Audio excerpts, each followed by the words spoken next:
Hello everyone, আজকে আমি আলোচনা করছি ক্লাস 12 এর পলিটিক্যাল সায়েন্সের ইউনিট 3 এর আরও একটি টপিক, যেটি হলো সমসাময়িক বিশ্বে নিরাপত্তা সম্পর্কে কি ধারণা ছিল সেইটি মূলত সম্পর্কে, যেখানে ট্র্যাডিশনাল সিকিউরিটি আছে এবং নন ট্র্যাডিশনাল সিকিউরিটি আছে।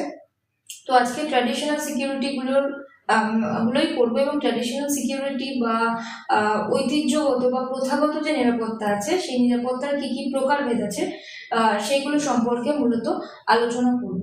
তো প্রথমেই আমাদের জানতে হবে যে নিরাপত্তা কাকে বলে। নিরাপত্তা বলতে বোঝায় কোনো ব্যক্তি, সমাজ বা রাষ্ট্র যখন যে কোনো ধরনের হুমকি বা বিপদ বা ক্ষতির হাত থেকে সুরক্ষিত থাকে সেই অবস্থাকে নিরাপত্তা বলে। মানে আমি একটা সমাজে বাস করছি, আমি একটা ব্যক্তি হিসেবে, আমি একটা সমাজ হিসেবে এবং আমার একটা রাষ্ট্র হিসেবে যে কোনো ধরনের সুরক্ষাকেই আমি নিরাপত্তা বলবো। কিরকম ভাবে? ব্যক্তি স্তরে হতে পারে। ব্যক্তি স্তরে আমার নিরাপত্তা যে কেউ আমার পাশের বাড়ি আমাকে অ্যাটাক করবে না, বা যে কোনো কেউ আমাকে অ্যাটাক করতে পারবে না। এর থেকে নিশ্চয়তা কে দেবে? রাষ্ট্র দেবে। সমাজ কিভাবে নিরাপদ থাকে? যখন কমিউনিটি, বিভিন্ন ধরনের কমিউনিটি একসাথে থাকে, যখন কোনো বহিঃশত্রুর আক্রমণ না হয়, তখন সমাজের নিরাপত্তা বজায় থাকে। এবং রাষ্ট্র নিরাপত্তা কিভাবে বজায় থাকে? যখন একটি রাষ্ট্র অন্য রাষ্ট্রের উপরে হস্তক্ষেপ করা থেকে বিরত থাকে, সেই যে নিরাপত্তাটা প্রত্যেকটি রাষ্ট্র নিজের সার্বভৌম ক্ষমতা নিজেই বজায় রাখে, সেই যে ধরনের নিরাপত্তাটাকে বলা হয়, বা সুরক্ষিত থাকার অবস্থাটাকে বলা হয় যে রাষ্ট্রীয় নিরাপত্তা। ঠিক আছে, তাহলে নিরাপত্তার কথার অর্থটা হলো ভয় বা বিপদমুক্ত অবস্থা। ল্যাটিন শব্দ থেকে এসেছে এই নিরাপত্তা বা সিকিউরিটি, যেটা সিকিউরিটাস থেকে এসেছে। এবার আসি নিরাপত্তা সম্পর্কে কে কি মতামত দিয়েছে। মূলত আমি দুটোই এখানে লিখেছি, ব্যারি বুজান আর ইউএনডিপি মানে ইউনাইটেড নেশন ডেভেলপমেন্ট প্রোগ্রাম যেটা আছে, সেই মতামত অনুসারে নিরাপত্তার বা সিকিউরিটির কি সংজ্ঞা হতে পারে সেইটি সম্পর্কে। তো ব্যারি বুজান যিনি ছিলেন, তিনি বলেছেন যে নিরাপত্তা হলো হুমকি থেকে মুক্তি। হুমকি মানে কেউ আমাকে থ্রেট দেবে না, থ্রেট যাতে না দেয় সেই ব্যবস্থাটা পরিচালনা করার জন্য যে যে স্টেপ একটা সরকারকে নিতে হয় সেগুলো সেই সরকার নেবে। এবং এই হুমকি হতে পারে সামরিক হুমকি কিভাবে হতে পারে? যখন রাষ্ট্রীয় নিরাপত্তার ব্যাঘাত ঘটে তখন সামরিক নিরাপত্তা হতে পারে। যখন অন্য দেশের মিলিটারিকে ভয় দেখায় তখনই হচ্ছে সামাজিক নিরাপত্তার বা সামরিক নিরাপত্তার ব্যাপারগুলো হতে পারে। তারপরে আসে রাজনৈতিক নিরাপত্তা। কোন রাজনৈতিক পার্টি কিভাবে তার নিজের দলকে সিকিউর করবে সেটাই হচ্ছে রাজনৈতিক নিরাপত্তা। অর্থনৈতিক নিরাপত্তা কি? যখন যেভাবে যে দেশ স্বাধীনতা পায় বা তার যে অর্থনৈতিক বা ইকোনমিক স্ট্রাকচার আছে সেটা যাতে কোনোভাবে মানুষের উপর প্রভাব ফেলতে না পারে।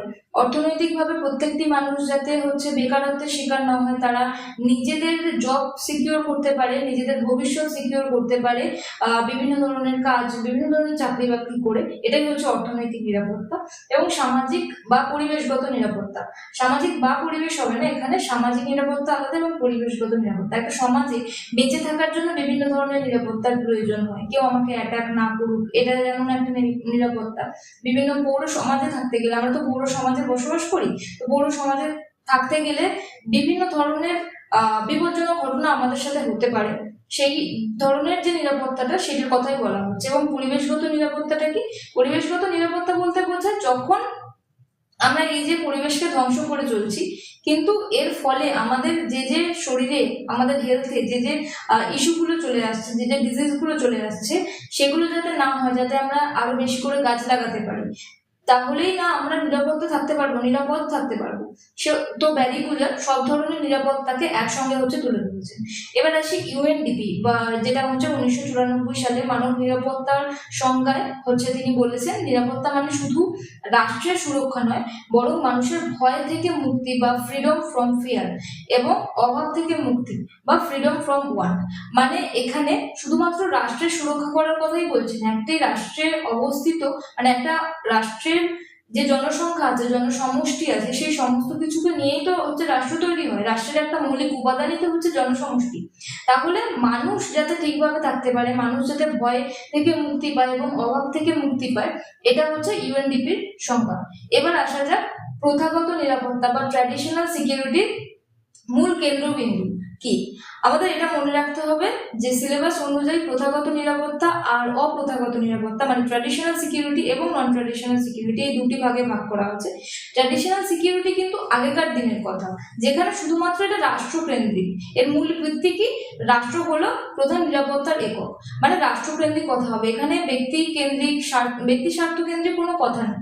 যেগুলো নন ট্র্যাডিশনাল সিকিউরিটি সিলেবাসের মধ্যে আছে, যেমন বিভিন্ন যে পরিবেশগত নিরাপত্তার কথা বলা হয়েছে, তারপরে আরো কি সব ছিল জানো, হ্যাঁ টেররিস্টের উপরে যে কথাগুলো লেখা ছিল, মানে টেররিজমের উপরে যে নিরাপত্তার কথা লেখা ছিল, দেন হিউম্যান রাইট, এই ধরনের যে নিরাপত্তাগুলো, ওগুলো এখনকার দিনের মডার্ন টাইমে হচ্ছে উঠে এসেছে। এই নিরাপত্তাগুলো মানুষের দরকার, কিন্তু আগেকার দিন থেকে সমস্ত কিছু ব্যবস্থা যেহেতু রাষ্ট্রের উপরে ভিত্তি করে গড়ে উঠেছিল, তাই রাষ্ট্রই হচ্ছে প্রথাগত নিরাপত্তার মূল কেন্দ্রবিন্দু। এর উৎস কি? এই ধারণা ওয়েস্টফেলিয়া রাষ্ট্র ব্যবস্থার উপরে প্রতিষ্ঠিত। ওয়েস্টফেলিয়া মানে হচ্ছে ট্রিটি অফ ওয়েস্টফেলিয়া বলে একটা ট্রিটি হয় বা একটা চুক্তি হয়, যেটা 1648 সালে হয়। এই যে টাইম পিরিয়ডটা, এই টাইমে হচ্ছে প্রথমবার রাষ্ট্র সম্পর্কে যে ধারণা, সেটার অস্তিত্ব হচ্ছে এই ট্রিটির মাধ্যমে উঠে আসে। এই ওয়েস্টফেলিয়া ট্রিটির মাধ্যমে প্রত্যেকটি রাষ্ট্র কেউ কাউকে হচ্ছে অভ্যন্তরীণ বা বাহ্যিক যে কোনো ভাবে কাউকে হস্তক্ষেপ করবে না, প্রত্যেকের সার্বভৌম ক্ষমতা প্রত্যেকে হচ্ছে সম্মান করবে, সকলে হচ্ছে স্বতঃস্ফূর্ত ভাবে থাকবে। এই যে ট্রিটির মাধ্যমে এটা উঠে এসেছিল, বা ওয়েস্টফেলিয়ান ট্রিটির মাধ্যমে। তাই জন্য এই যে প্রথাগত নিরাপত্তার ধারণাটা আজকের নয়, অনেক দিনের, অনেক বছর, অনেক যুগের আগেকার। তো এর প্রধান হুমকি কি? অন্য রাষ্ট্রের সামরিক শক্তি বা আক্রমণ থেকে আসা। এর প্রধান হুমকি হচ্ছে প্রথাগত নিরাপত্তার এটাই হতে পারে।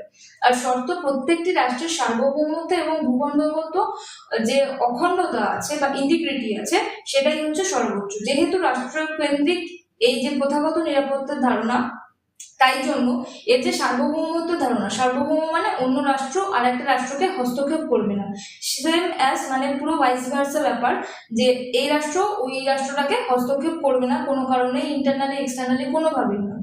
তাদের রাষ্ট্রের ব্যাপার, তাদের যদি কোনো ঝামেলা হয় তারা নিজেরা মিটিয়ে নেবে।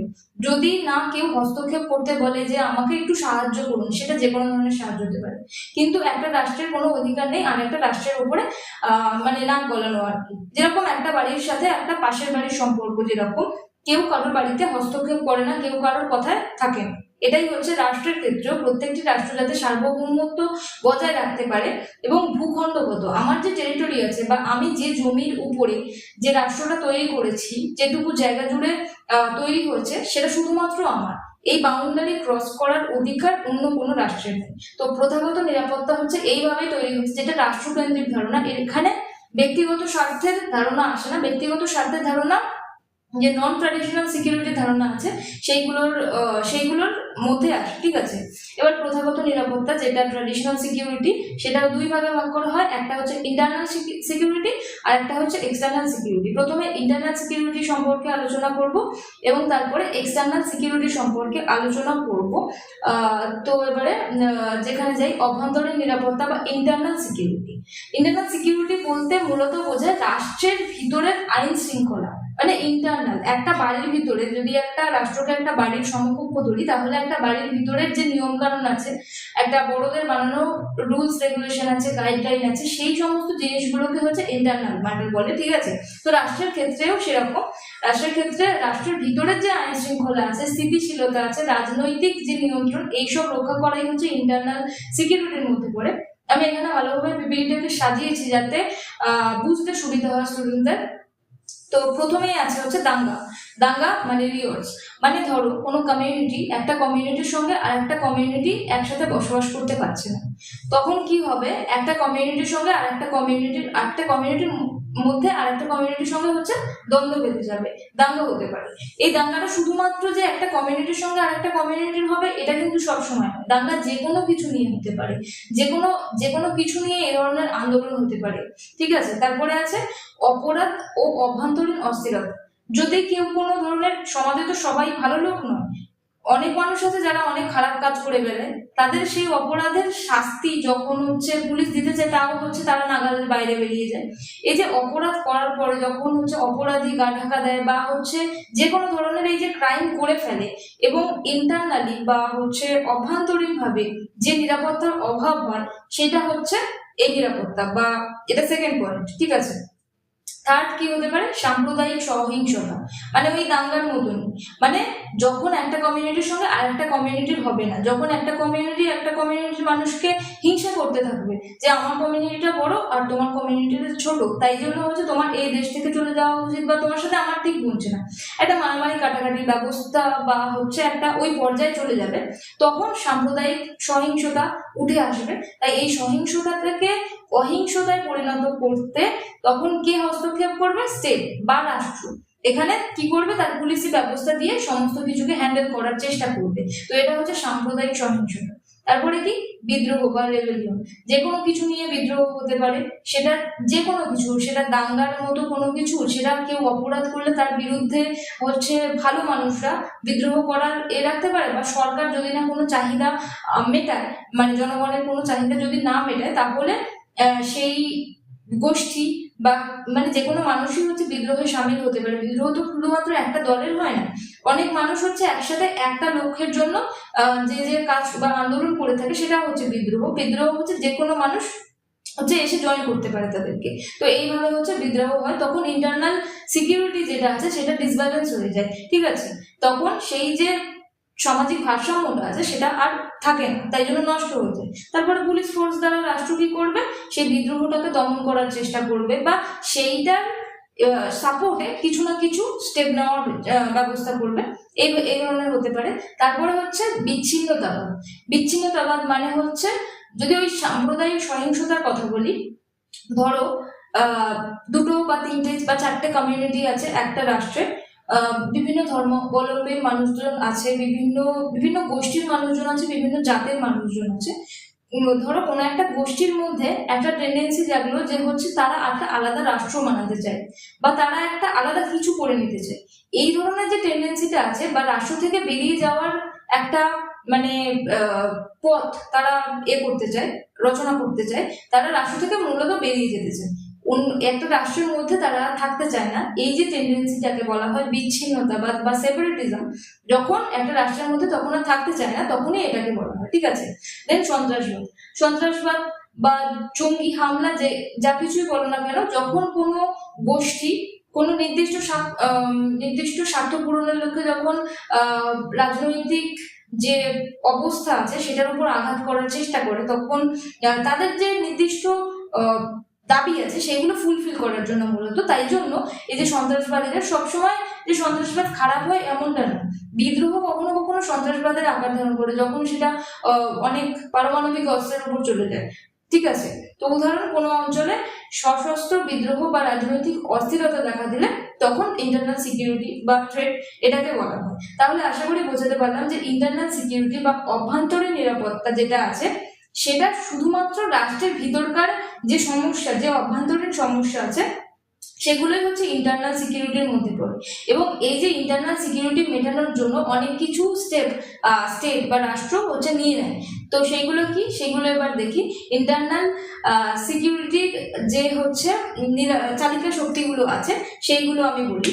প্রথম আছে পুলিশ, যেগুলো আমি বললামই যে এই জিনিসগুলো, এই বিদ্রোহ, দাঙ্গা, সন্ত্রাসবাদী হামলা, এই জিনিসগুলো মেটানোর জন্য প্রথমে স্টেট কি করে, রাষ্ট্র কি করে, প্রথমে পুলিশের হেল্প নেয় বা পুলিশকে লাগিয়ে দেয় যে ওই বিদ্রোহটা গিয়ে দমন করো বা থামিয়ে দাও বা ওর এগেন্স্টে কিছু করে। ঠিক আছে, তারপর আধা সামরিক বাহিনী বা প্যারামিলিটারি ফোর্স, মানে জনগণকে দেখায় যে একটা মিলিটারি ফোর্স লাগিয়েছে, তাদের বিরুদ্ধে কিছু করা যাবে, কিন্তু জনগণকে তো মারাটা রাষ্ট্রের বা সরকারের একমাত্র উদ্দেশ্য নয়, কারণ জনগণকে মারলে এই রাষ্ট্রটাকে কে চালাবে?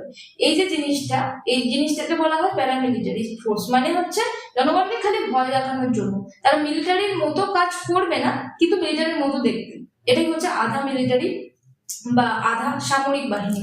তারপরে গোয়েন্দা সংস্থা, কোনো বিদ্রোহ বা কোনো সন্ত্রাসবাদের পিছনে যে মেন হেড আছে সেটাকে খোঁজার জন্য বিভিন্ন গোয়েন্দা সংস্থা বা ইন্টেলিজেন্স এজেন্সিস হচ্ছে নিয়োগ করা হয়। তারপরে প্রশাসন বা অ্যাডমিনিস্ট্রেশন, প্রশাসন যদি চায় তাহলে সবকিছু করতে পারে, একটা প্রশাসনই তো একটা সরকারকে এগিয়ে নিয়ে যায়, তাই অভ্যন্তরীণ নিরাপত্তা বা ইন্টারনাল সিকিউরিটি পরিচালনা করার জন্য প্রশাসনের একটা বড় ভূমিকা আছে। তারপরে বিচার ব্যবস্থা, ধরো এমন কিছু বিদ্রোহ দাঙ্গা হচ্ছে, এমন কমিউনাল ভায়োলেন্স হচ্ছে বা সাম্প্রদায়িক যে অহিংসা বা সহিংসা যাই হচ্ছে না কেন, এইগুলো হচ্ছে কোনো মতেই মিটছে না, পুলিশও কিছু করতে পারছে না, প্যারামিলিটারি ফোর্স কিছু করতে পারছে না, অ্যাডমিনিস্ট্রেশন কিছু করতে পারছে না। তাহলে এমন কোনো আইন আনা হবে বা এমন কোনো বিচার তাদের এগেনস্টে বা তাদের সাপোর্টে করা হবে যেগুলো হচ্ছে তাদের জন্য দায়ী বা তাদের এগেনস্টে কোনো স্টেপ নেওয়া হবে। এটাই তো, এই সংস্থাগুলো রাষ্ট্রের অভ্যন্তরীণ স্থিতিশীলতা বজায় রাখার জন্য মোটামুটি ভাবে কাজ করে। ঠিক আছে, এবারে আসা যাক এক্সটার্নাল যে সিকিউরিটি আছে বা বাহ্যিক নিরাপত্তা আছে সেটা। ইন্টারনাল সিকিউরিটি তো বোঝা গেল, যেখানে ইন্টারনালি বা অভ্যন্তরীণ ভাবে রাষ্ট্রের মধ্যেকার যে সমস্ত খারাপ জিনিসগুলো হচ্ছে সেইগুলোর জন্যই হচ্ছে ইন্টারনাল সিকিউরিটি নেওয়া হয়ে থাকে এবং তার মূল চালিকা শক্তিগুলোও আছে। কিন্তু বাহ্যিক নিরাপত্তা হচ্ছে রাষ্ট্রের বাইরের যে শত্রু আছে সেইগুলো যাতে আক্রমণ থেকে রাষ্ট্রকে রক্ষা করা যায়, সেই জিনিসগুলোকে হচ্ছে বাহ্যিক নিরাপত্তা বা এক্সটার্নাল সিকিউরিটি বলে। তো এখানে কি লেখা আছে, যেখানে অন্য রাষ্ট্রের আক্রমণ, দেখো রাষ্ট্রের একটা মৌলিক উপাদান হচ্ছে সার্বভৌমত্বের ক্ষমতা। সার্বভৌমত্ব মানে হচ্ছে একটা রাষ্ট্র অন্য রাষ্ট্রের কাছে হস্তক্ষেপ করবে না বা অন্য রাষ্ট্রের কাজে হস্তক্ষেপ করবে না। কিন্তু রাষ্ট্র তো সবসময় মানে এরকম হয় না, রাষ্ট্রের মধ্যেও হচ্ছে একটা অ্যাগ্রেসিভ পাওয়ার থাকে। তাই জন্য কোনো রাষ্ট্র যদি নিজে অন্য টেরিটরিটাকে নিয়ে নিতে চায় বা অন্যের থেকে নিজেকে খুব বড় ভাবাতে চায়, তাহলে অন্য রাষ্ট্রের উপরে আক্রমণ করে দেয়। এটা হতেই থাকে, ঠিক আছে, একটা বাড়ির সাথে আর একটা পাশের বাড়ির ঝগড়া লাগার মতো আর কি। আস্তে আস্তে আস্তে আস্তে সেই জায়গাটাকে আমি নিয়ে নেব, এই যে চেষ্টা করার জন্য আমি কি করব, অন্য রাষ্ট্রের উপর আক্রমণ করব। তারপরে হচ্ছে সীমান্ত বিরোধ বা বর্ডার ডিসপিউটস। একটা রাষ্ট্রের সঙ্গে আরেকটা রাষ্ট্র যখন বর্ডার শেয়ার করে, বা আমার বর্ডারের সাথে আরেকটা রাষ্ট্রের বর্ডার আছে, তাই জন্য আমি কি করব, ওই রাষ্ট্রটা বা এই রাষ্ট্রটা আরেকটু এগিয়ে যাওয়ার চেষ্টা করবে। ঠিক আছে, এবার এগিয়ে যদি আমার রাষ্ট্রের বর্ডার যদি একটু এগিয়ে যায়, অন্য রাষ্ট্রের মধ্যে ঢুকে যায়, তাহলে ওই রাষ্ট্রটা কি করবে হচ্ছে সে বিদ্রোহ করবে, সে হচ্ছে আন্দোলন করবে, বোমা বর্ষণ করবে, যা ইচ্ছা করতে পারে।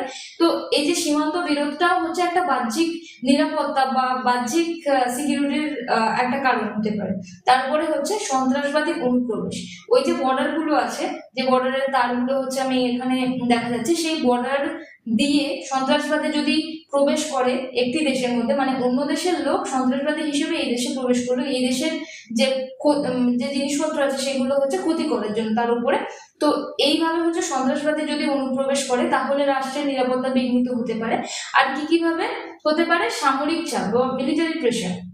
কোন রাষ্ট্র যদি ডেমোক্রেটিক ভাবে বা যে কোনো ভালো যে শাসন ব্যবস্থা আমরা আধুনিক কালে যেগুলো করে থাকি সেগুলোর অভাবে যদি একটা মিলিটারির উপরে চলে যায় বা মিলিটারি প্রেশারে হচ্ছে সেই রাষ্ট্রটাকে পরিচালনা করা হয়। যদি পাকিস্তানের এক্সাম্পল দিই, তাহলে পাকিস্তান তো একটা মিলিটারি শাসিত দেশ, তাহলে মিলিটারি যেটা বলবে সেটা আমাকে করতে হবে। একটা রাষ্ট্রের যে আলাদা একটা শাসন ক্ষমতা আছে, একটা রিপ্রেজেন্টেটিভ আছে, জনগণের দ্বারা নির্বাচিত রিপ্রেজেন্টেটিভ, সেইগুলো সরিয়ে যদি একটা মিলিটারি প্রেশার চলে আসে একটা রাষ্ট্রের উপরে, তাহলে এই যে বাহ্যিক যে নিরাপত্তা আছে সেইগুলো মানে আটকানো, সেগুলো সম্ভব নয়। এছাড়া অন্য ক্ষেত্রে কি হতে পারে, সামরিক চাপ যখন হচ্ছে অন্য দেশ থেকে সামরিক চাপ আসে এই দেশে, যখন এক দেশের সামরিক বাহিনী অন্য দেশের সামরিক বাহিনীকে আক্রমণ করতে পারে, এটা হচ্ছে বাহ্যিক নিরাপত্তা বিঘ্নিত হওয়ার একটা সম্ভাবনা।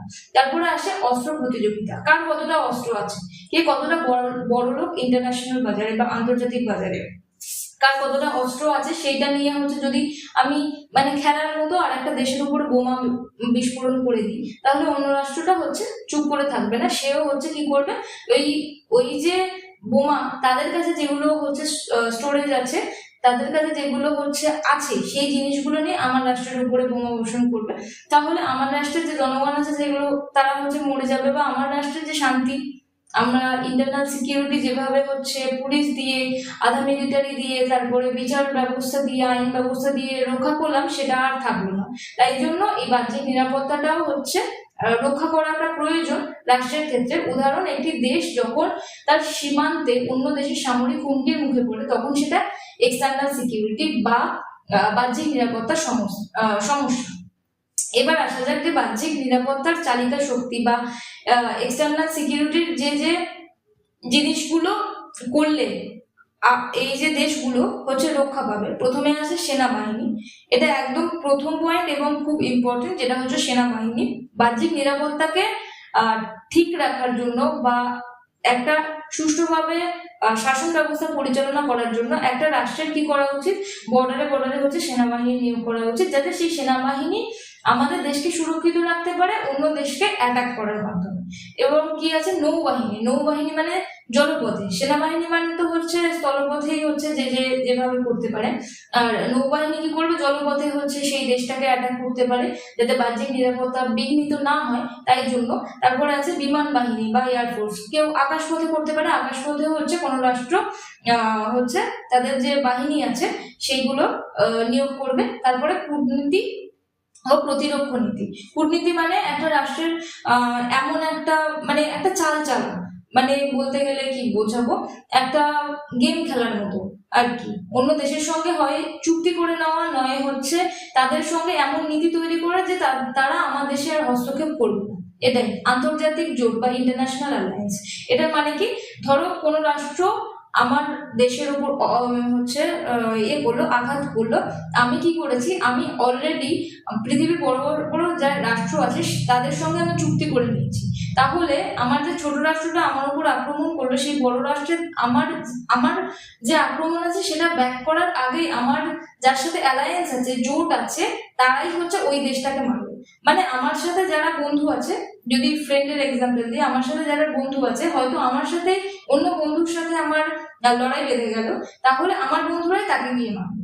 এটাই মানে বড় রাষ্ট্রগুলোই হচ্ছে তাকে গিয়ে মারবে, যেহেতু আমার জোট আছে আন্তর্জাতিকভাবে। তো এটাই, এই যে শক্তিগুলো রাষ্ট্রের সার্বভৌমত্ব ও সীমানা রক্ষা করতে গুরুত্বপূর্ণ ভূমিকা পালন করে। তো এবার যা হচ্ছে তুলনামূলক বিশ্লেষণ, অভ্যন্তরীণ বনাম যে বাহ্যিক নিরাপত্তা আছে সেটি সম্পর্কে। এটা খুবই ইজি এবং আমি যেগুলো পড়ালাম সেগুলোই। ইন্টারনাল সিকিউরিটির মূল লক্ষ্য কি?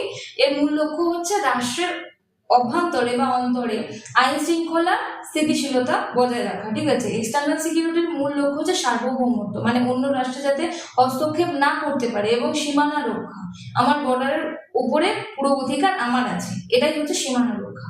তারপরে এর নির্ভরশীলতা বা কি অ্যাক্টরস কি, ইন্টারনাল সিকিউরিটি মানে কে কে পরিচালনা করে ওই বিদ্রোহগুলো দমন করার জন্য। ইন্টারনাল সিকিউরিটিতে হচ্ছে প্রশাসন এবং পুলিশ হচ্ছে এই বিদ্রোহগুলো দমন করে থাকে। আর এক্সটার্নাল সিকিউরিটির ক্ষেত্রে সামরিক শক্তির উপর নির্ভরশীল। তারপরে হচ্ছে সংশ্লিষ্ট নীতি, সামাজিক শান্তি বজায় রাখা হচ্ছে ইন্টারনাল সিকিউরিটির মূল লক্ষ্য, ঠিক আছে।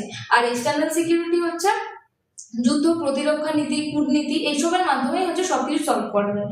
আর হুমকির ধরন, ইন্টারনাল সিকিউরিটিতে কি হতে পারে, অভ্যন্তরীণ অস্থিরতা এবং বিচ্ছিন্নতাবাদ। আর এক্সটার্নাল সিকিউরিটির ক্ষেত্রে বহিঃশত্রু আক্রমণ এবং সীমান্ত বিরোধ। তো এই ছিল হচ্ছে আজকের ভিডিও, যেটা ট্র্যাডিশনাল সিকিউরিটি নিয়ে। Thank you.